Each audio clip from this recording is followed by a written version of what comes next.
I'm really excited to be leading this team for the air show. I first moved to Amberley in 1988 on F-111s and finished here on F-111s in 2010, but then came back on the Super Hornets as the Officer Commanding 82 Wing. So it feels like home. It's certainly been the place that I have worked the most throughout my career, and to be providing this air show to people, it's great working with the units on base and then making sure it's a great event for all the people that we have as visitors.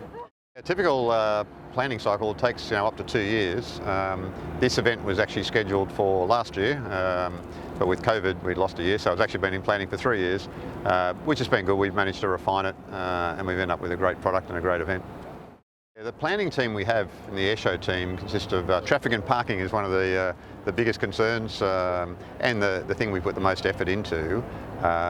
So people will be accessing Amberley from the Cunningham Highway, the Warrego, and then also direct from Amberley.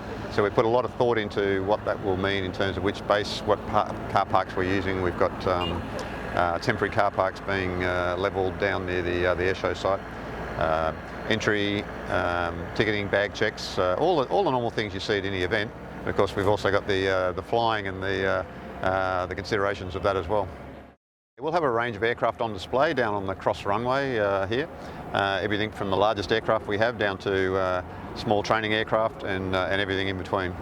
In terms of flying, most of those a large number of the aircraft will be flying. Some of them will just be here on static display, but there'll be a large number of the aircraft doing some displays here, and then flying from here in a route over Ipswich, Springfield and Rosewood, and then returning. So people see the takeoffs and the landings, and then also the displays of some aircraft here at Amberley. The flying program is about a 2.5 hour program in the morning, and then repeated the same program in the afternoon. So people don't need to be here all day, and they won't miss anything by turning up at lunchtime. They'll see the same as the morning program.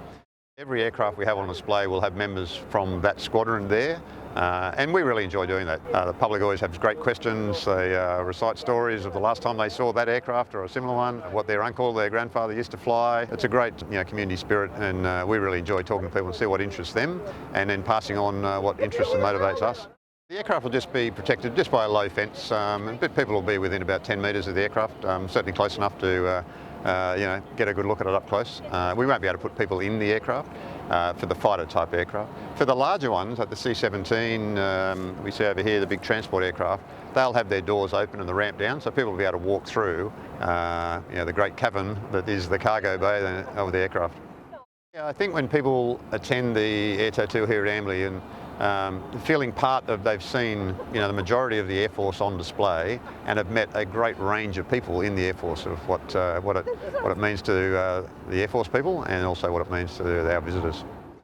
I think any job in the Air Force is rewarding because you're surrounded by great people, you get great training, and you do a great job. Everyone is on their game. It's the professionalism and the pride that people have, and it's a huge range of jobs and careers and opportunities. So it's not just about the aircrew, and it's about all the people that make the Air Force what it is. The tickets for here, we're limited to 20,000 people per day, and that's for traffic considerations for just getting to the base, and then also the parking we have here. So if people aren't able to get tickets and they wish to see the aircraft, that's why we've put the additional viewing hubs on at Ipswich, Springfield and Rosewood, so people can go and have a picnic and at least see the aircraft flying overhead there.